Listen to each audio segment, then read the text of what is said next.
Good morning, everyone. Welcome back to Biblio Fitness. Hope everyone's had a great day. Made some spectacular gains this morning. If you're resting, stocking up on them calories and getting ready for the next bout, which is what today entails, as much as I can. But today I did want to go over section 520, which is titled Eternal Obsequies. Not exactly sure if I'm pronouncing this correctly, but it's like basically a funeral oration. It's very interesting, and let's go ahead and dive into it. Quote, both within and beyond the confines of history, we might imagine that we were listening to a continual funeral oration. We have buried and are still burying all that we have loved best, our thoughts and our hopes, receiving in exchange pride, gloria mundi, that is, the pomp of the graveside speech. It is thus that everything is made good.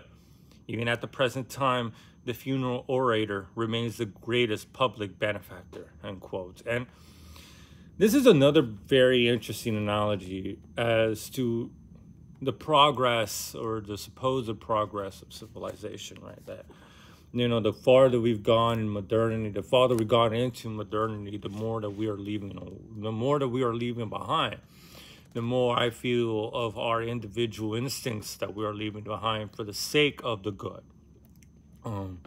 That has been the rhetoric for quite some time, been a rhetoric for thousands of years, for the past couple thousand years, more specifically, especially in the Western world, where we have replaced the importance of the progress of an individual for the sake of the peace within the state or within the group or whatever word you want to use. And the fact that he talks about this basically like a funeral oration, it really does make sense because, for the sake of progress on a universal scale, a global progress, and even every single global universal law,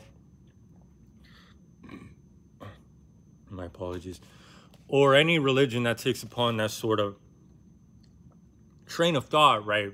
That there are these universal laws that we all can follow, that there are these specific rules and these specific ways or how to function and how to behave with our peers and neighbors. If you really think about it, it is a restriction, right? It's a confining of the potential within individuals, and we're burying a lot of that. You know what I'm saying? Like we used to be more individually driven, more pride driven, more honor driven, more glory driven. You have these men from way back when that just went on a rampage to make a mark. And I feel like back then, our ancestors were more in tune with how the realities of the world was. And especially, Nietzsche makes this point in one of these other aphorisms. I'm not quite sure I forgot which one. Now he talks about the importance of highlighting or the importance of cultivating individuals. Because when you have the state on top, you're never going to be able to really launch yourself in a way fully because you're always aware or you're always going to be cognizant or have that fear that you are going to be misunderstood, that you are going to be ostracized, that you're not going to be taken seriously, or you're going to be villainized because you're running contrary to what supposedly the majority has agreed to as acceptable behavior or acceptable thinking. And while many people may consider that as a sign of compassion and kindness, that we are all compromises so we all can come together, you have to kind of look at this quite cynically. It's like, how much are you giving up? How much of yourself are you allowing to die for the sake of compromise, for the sake of wanting to fit in, for wanting to remain or retain the solidarity, the supposed solidarity of the group, of the states? And the fact that a funeral orator is the progress of the supposed progress of civilization. Everything that we have loved best and all our thoughts and our hopes we're only now given a few options that are considered acceptable. You know, that you know, pursuits that are now only are very smaller and smaller amount of pursuits are now considered acceptable. You know, when you go on any of your pursuits or any of your passions, a lot of the times you have to justify yourself. You have to come up with a sort of justification that you could display towards your neighbors so they don't hate you, and display even towards yourself so you don't feel like such a selfish piece of shit for going on here, but you're doing it for the greater good in some weird altruistic way, in some delusional way, some abstract way, for the sake of the glory of the world. How the individual has to cower for the glory of the world. We all have to sacrifice and we all have to let die for this world peace that never comes, but we are continuously chasing, right?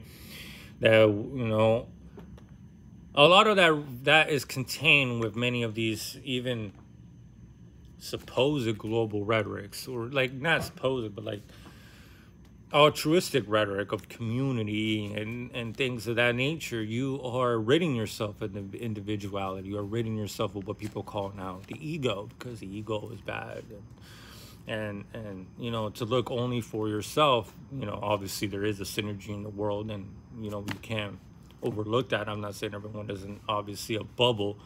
There is synergy and there is teamwork, of course. Like, you know, it's about survival, and us as humans did not make it to the top of the food chain by only thinking for ourselves, but thinking of how can I be a benefit to others and how can they be a benefit to me. It's a reciprocal relationship, not from one to the other, and that's it. Just false promises from the top bottom, but the bottom has to provide all the work and has to adopt this rhetoric, adopt this morality for these false promises of world peace. And it is graveside speech. You know, we have glorified ridding ourselves of more and more individuality. You know, you see it now. You know, it's the same rhetoric all the time. It's just more prevalent because of social media, right? It's more interconnected. That, you know, to be an individual is bad. You have to fit into a certain group, and within these certain characteristics, and you know, if you fit into these certain characteristics, these are the thoughts and these are the beliefs that you should have according to your superficial categorization of individuals. You know, you look at even philosophy, like when I even philosophy, political theory, like communism, right? The going down with the tyranny and everyone just being on an even playing field, the ridding of individuality, the ridding of what makes a human a human.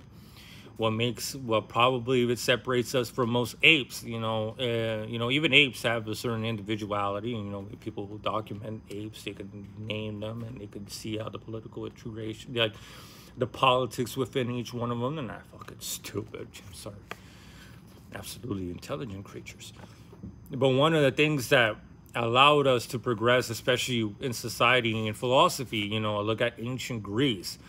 You had all this variety of philosophies. You had all these competing philosophies. You know, you had Heraclitus, you had Pythagoras, you had Plato, you had Epicurus and Socrates and Aristotle, and you have a plethora of different individuals coming up with different conclusions. But that's the only way that society progresses, is the more focus we have on the individual, things come about.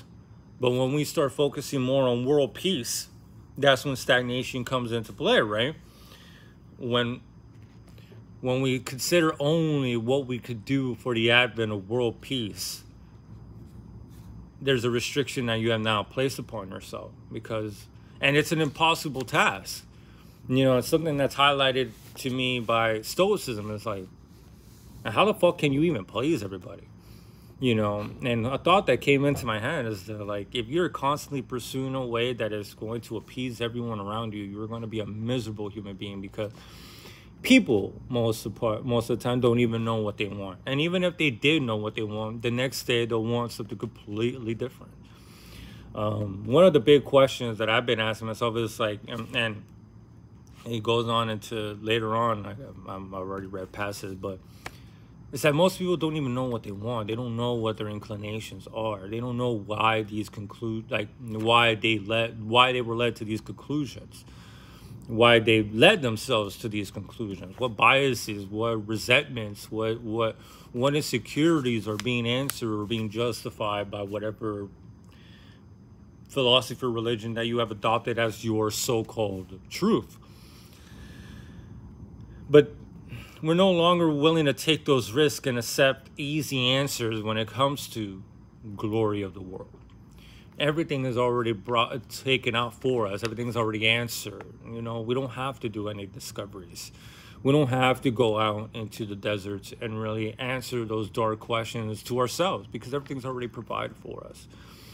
And that's why in all these dystopian books, really, like 1984 and Fahrenheit 451 and A Brave New World, to be alone is a crime.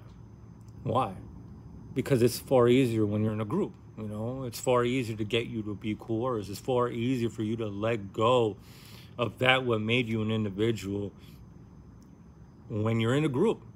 You know, we want so hard to fit into the group, and people take advantage of that. But when you're alone, you start seeing the facades. You start seeing the strings being pulled and the ridiculousness that is outside. And that's what's been going on with me. And I know I sound very pessimistic or very resentful or whatever, but, you know, the more time that I've gone into this little hermitage existence, you know, which I really do enjoy, you start thinking about this sort of stuff, about sacrificing. Like, how much have I sacrificed to fit in? You know, and one of the darkest moments of my life and was me shedding who I was because I felt like it wasn't adequate enough for me to belong. And I felt like, you know, I feel like that it was the crucial moment. Like, I was like, you know, I don't want to be an individual. I don't want to be weird. I don't want to be left out. What can I get rid of? What can I adapt forcefully that will help me fit in with people? And it broke me. And one of the biggest jumps in terms of what you can call mental health, and for me at least, is accepting who I am. Accepting that I am kind of a loner donor. You know, I've always been a loner kind of kid. You know, I've never really fit in, and I've always had very different ideas. I've always had different interests from most, and I dive into these dark ideas, and not many people want to hear it. And before I would feel guilty, before I would be trying to shut myself up or try to make myself look like an idiot, you know, we play the class clown so people can like us. And you start seeing it from that perspective, from the outside in, and retrospectively in an objective way. And you see that even you, as you know, you yourself have played this role. You yourself are your own orator, you know, bearing that what made you, that made you part of a group, what makes you an isolated phenomenon. And I feel a lot of us go through these serious mental illnesses. I don't even want to call them mental illnesses. It's, you know, it's a development, but I'm not a scientist. I'm not going to get into the fucking lingo. But I feel like a lot of us go through that because we know that we've given up way too much. We've given up too much of ourselves. We look at ourselves in the mirror and we're like, what haven't we plastered upon ourselves that is actually authentic, you know? And, you know, we do some body English and pretzel ourselves into a way so we could fit into whatever group we want to belong in. And we do have to look at it as a funeral, as us burying that which made us who we are. But for the longest time, that's always been considered good, right? You look at religion. To be an individual is bad because it was an individual that ate the apple. It was the individual that God destroyed the Garden of Eden, an individual choice. You know, not following the doctrines, not following the rules. An individual that was curious ate the apple and we all got fucked. You know, you have to look at it from that perspective, that a lot of these religions and even global supposed altruistic philosophies call for the, the extinguishing of individuality for the sake of the world peace, because, you know, we're too contradictory with one another, we're too conflictive, so we all have to get rid of all that so we all can fit in. And you have to look at it from that perspective. And like I said, I feel like a lot of us, you know, start hating ourselves because we know what we're giving up. We know what we're allowing to die for what? You know, like I was speaking about earlier, people's opinions, people's likes and dislikes fade and pass around like the wind. You know, trying to acquiesce to people all your life is going to make you quite miserable and nerve-wracked, because, you know, people don't even know what they want. People don't even know who they are. How the fuck can they know what they want? You know, people don't know what their inclinations are. What are your insecurities? What are you trying to answer? But yet they want to speak about the truth. And, you know, it's just a blatant hypocrisy over and over again. And it's very, it's startling that we human beings are literally walking contradictions, and we see no problem with that. You know, this is an interesting take on the progress of modernity, is a giant funeral, a graveside speech of, for the sake of the good, we are burying all these individual traits, because that's not good for the progress of a paradise that has literally never come. And in my honest opinion, it never will. So, you know, this is an interesting way of looking at it, right? That as we continue to progress, individuality is becoming extinguished more and more. And while we want to come up with a pomposity that has not gone away, and we can still be who we really are, I beg to differ. You know, we don't champion those who are individuals. We champion those who do the same shit, but with a kind of a different twist to it. But there's nothing exactly new. You know, you could just go on social media and you could see what's championed, what's idealized. And that's a question I've asked myself, and that's why I've really stepped away. It's like, why do I want to be famous? Why do I want to be known? Is it a good thing if people like me? Is it a good thing if society deems me honorable as an ideal? Because if I'm considered as an ideal based upon the standards, the present standards of society, in my opinion, I've fucked up. I've done something terribly wrong. I'm a hypocrite because I don't want to fit in according to those standards. You know, I don't want to be famous considering what it takes to be famous. The facade, the lies that are always blatant on people's faces. They know they're bullshit. And they know that they're giving up a lot. They know they can't truly be themselves, and they have to follow the specific framework what someone else did in order to succeed. You know, there are so many rules and regulations. And, you know, while you can make the case that it provides some sort of a foundation, which is obviously true, you don't want the whole open expanse, because then you are going to live with perpetual anxiety of an overabundance of choice. But it should be your choice, not what someone hasn't placed upon you, and you just accept it and never even think about it that way.